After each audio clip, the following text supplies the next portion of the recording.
Recall that parametric functions are ones in which the x and y coordinate are expressed as a function often as time, but not necessarily. So you take your x and y coordinates and you write them as functions of a different variable called the parameter, and those are parametric functions. So here we're going to talk about the derivative of parametric functions and then the length of curves of parametric functions.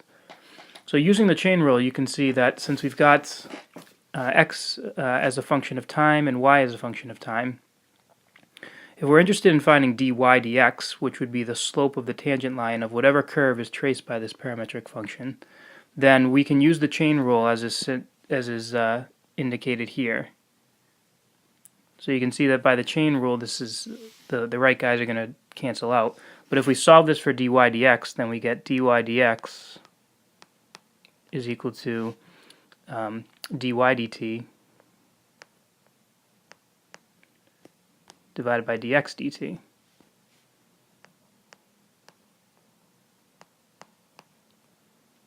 And of course, that's only when dx dt is not 0, because then it wouldn't be defined there. So as a quick example, let's just look at this hyperbola. So it's a parametric curve defined by x equals secant of t and y equals tangent of t on the time interval negative pi over 2 to pi over 2. And we want to find the tangent, or the slope of the equation of the tangent, it looks like, at the point root 2 comma 1, where t is pi over 4. So to find the equation of the tangent line, we know that we've got our x and y values already. So all we need is the slope. So we need to find the derivative. So dy dx is going to be dy dt divided by dx dt. And dy dt would be the derivative of tangent, which is secant squared. And then dx dt would be the derivative of secant, which is secant tangent. And that means that, and so we're going to evaluate this all at pi over 4.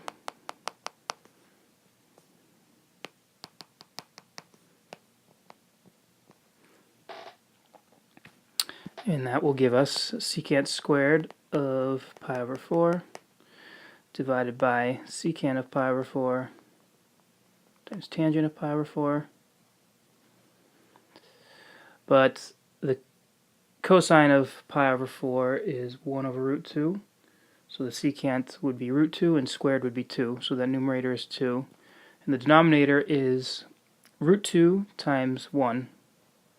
So it's 2 over root 2, which you could also write as 1 over root 2 if you rationalize. So there's the equation of our tangent line.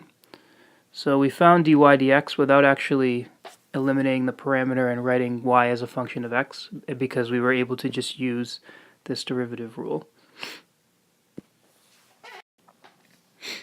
Turns out there's a parametric formula for the length of a curve, and it comes from this setup, which we looked at when we were deriving the length of a curve when y was a function of x.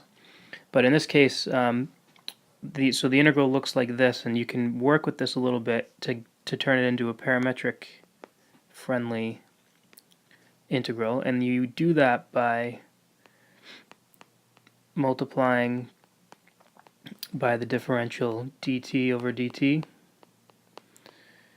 so that we can get that differential out there, that dt out there, and we let the square root absorb this, and we leave this guy out here. And again, this is going to be as t goes from a to t goes to b.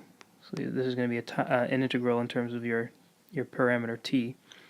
And so this ends up being the integral, again, as t goes from a to b of the square root, and then we take dx squared dt squared dy squared over dt squared. Again, all I did was move this 1 over dt up here into the square root, and so it gets squared when you do that.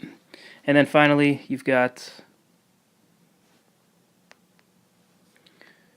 so sort of a better way to write it. It's just dx dt squared plus dy dt squared. And later on, when we do more with parametric functions, we can talk more about why this actually makes sense. But for now, I'm just going to derive the formula for you and then allow you to use it. If you want to find the length of a parametric curve, you just need to know dx dt and dy dt, and then you're good to go.